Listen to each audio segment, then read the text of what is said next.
just kind of talk about the nature of that victory coming back from that deficit. Have you been a part of anything similar to that before? Well, I mean, there's if there's some games in the past that it vaguely reminds you of. Obviously, when you have something like that 24 hours ago, everything kind of pales in comparison. But just real proud of the fight.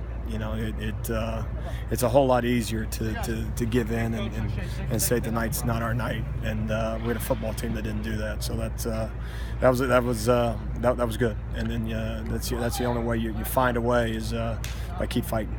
Was there a message on the sideline, maybe something Coach Leach said or you guys said that kind of sparked to come back at all, or was it a bunch of players just kind of believing that they could do it? I think it's just a bunch of guys that believe they can do it. So much what you do in coaching, or you attempt to do in coaching, is you front load the guys with the right mindset, so that when adversity does hit, they have something to hold on to. It's focus on us. It's the idea, the law of the playmaker. Someone's got to go make a play. And obviously, when you get into the fourth quarter, regardless of what the scoreboard is, the fourth quarter comes down to guys making plays. And in the end, fortunately, we made more plays than them.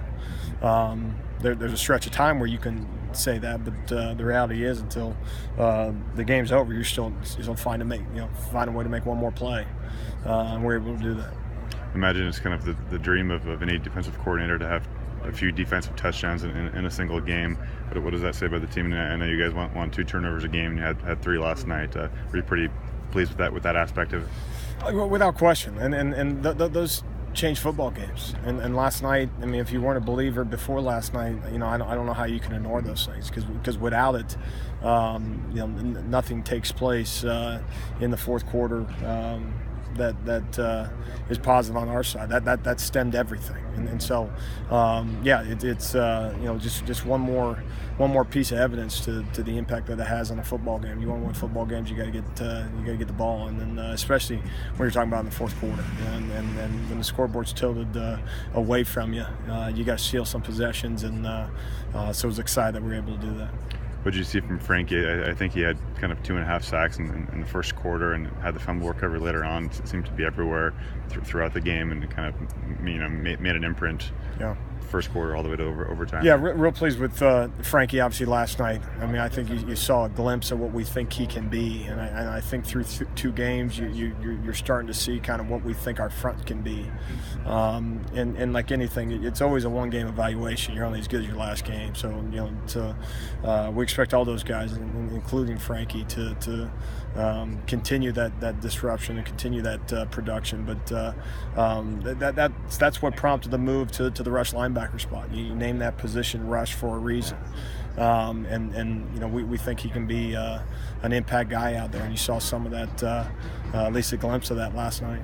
What's the ideal rush linebacker? Is it someone who can? I mean, obviously you want him to be able to drop back and move forward, but what else do you want that position to do? Yeah, I mean, I think if you circled one thing, it's the ability to rush the quarterback, and then you like, from an athletic standpoint, someone that you can, a certain percentage of time drop in coverage, so you have that available to you, and it just allows you to be a little bit more multiple defensively against some of the spread offenses. So Frankie's a real good prototype. We like them all to be 6'7" and all that stuff, but from an athletic standpoint, from a physical standpoint, his quickness, he's a pretty good benchmark, we're excited to have him. And then, of course, Rob Taylor was suspended in the first half of that game last year, and then he comes back and makes a play, and the awareness he showed to pick up the ball and take it in.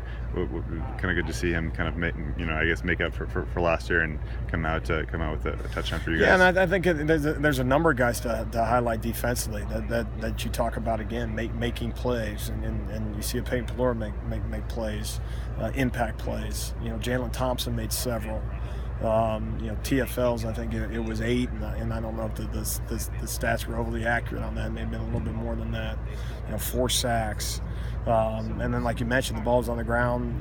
It's one thing to get the ball on the ground; it's another thing to recover it. So that, in all scenarios, including Sherman on the punt return, you have to play with a certain level of intensity and speed to the football to get the right bodies around the ball when the ball ultimately comes out. So, yeah, you don't take those things for granted as well. And in Rob's case, he was in man coverage. His man's blocking. He's told to, in essence, be an extra blitzer, and found his way in the backfield. And sometimes good things happen when you do that.